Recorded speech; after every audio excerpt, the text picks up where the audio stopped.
Hey,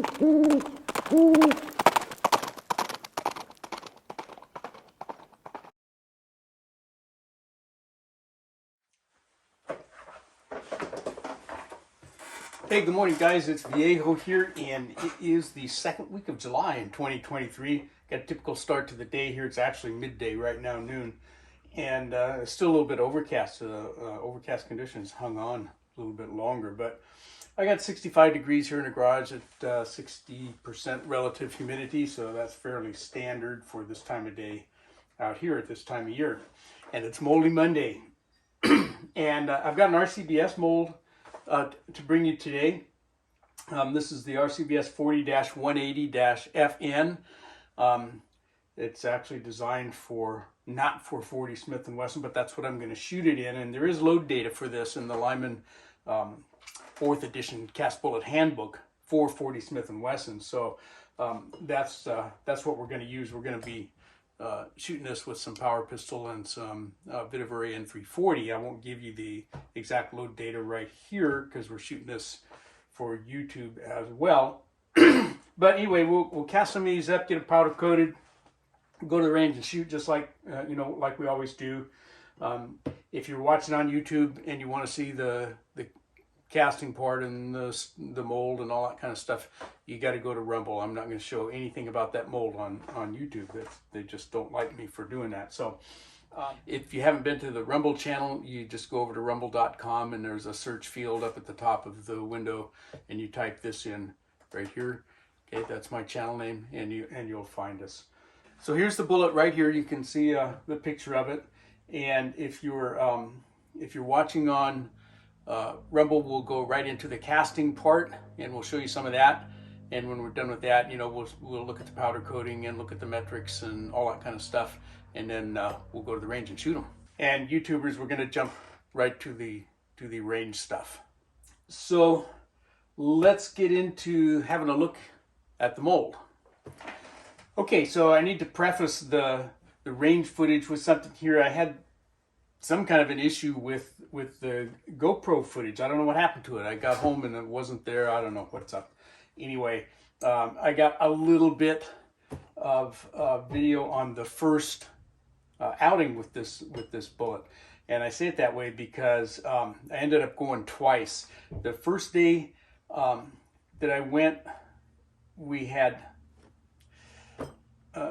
reasonable success, I would say, and the loads that I used, the one with Vitevari N340 and with some power pistol, I thought were going to be mid-range according to the Lyman cast bullet handbook, and they probably were, but they just felt a little stiff for me, and they were kind of hurting my hand a little bit because of the arthritis. So I thought, and what happened there, and you can't tell from the footage that I'm going to show you because there just isn't much. So I shot the N340 load, and you'll see that in just a little video piece, which happened to be about the only one that I got with the N340. And I had taken 20 rounds each of 2 different loads, okay? With 20 rounds with the 340 and 20 rounds with a power pistol. I shot 10 of each, the 10 with the N340. Shot okay again. It was kind of tough on my hand. Then I shot 10 more with the power pistol, and it was kind of the same thing. The power pistol group was a little better than the 340. And because it was kind of stiff for me, I thought, I'm not going to shoot any more of these. And then I thought, well, you wimp, go ahead and shoot some more. By that time, I had 10 more rounds of the power pistol load. So I put a glove on, and that helps. It kind of stabilizes my wrist a little bit. And so here's a quick clip of what happened there. It shot really well. Okay, got to do a voiceover here. This is with 5.2 grains of Vitevari N340. Kind of hurt my hands a little bit. It's a little bit stiffer than I thought it was. And then I went over and shot some power pistol on the opposite target, and I got nothing from that. But then I had 10 rounds left. Here's what happened there. That's better. That's the same charge, but I put a glove on my hand to kind of help hold it because it was starting to hurt my hand a little bit. But nonetheless, that's a really decent group right there. Just a little bit more robust than I like. But I'm happy with that as far as the group goes.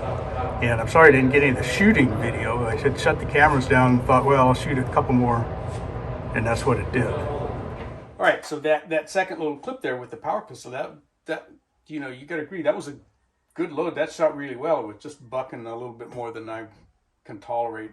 You know, I can shoot 10 rounds of that stuff, or 20 or 30 or something, but that's it. If I shoot any more at that kind of level, my hands just start to hurt so much I don't get to shoot for a while. So anyway, that is what it is. I'm not complaining. I still go. So I thought, well, you know what, I'm going to back that charge down for both powders by 0.2 of a grain and come back and shoot them again and see if I, you know, it's a little more tolerable for me, and see if I get similar results.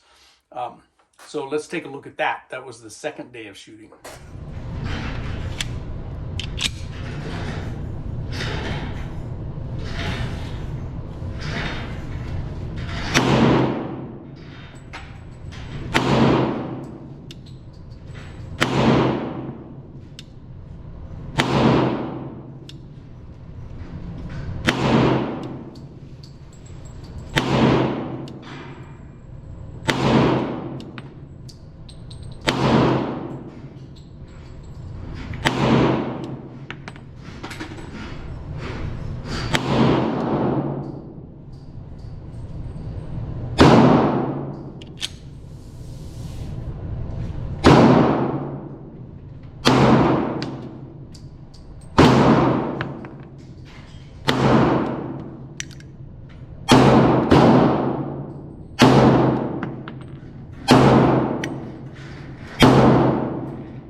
Okay, there we go. That's with the N340, and I was doing pretty well, you know, little vertical stringing there, not great.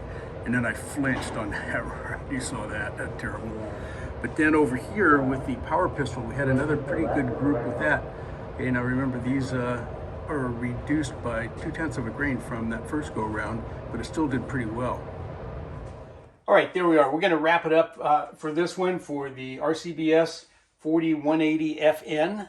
Okay, that was a pretty good purchase for me, one that I had bought used, so that was a good deal. And I'm happy with the bullet. It's one that I think that I'll shoot again. Okay, good one.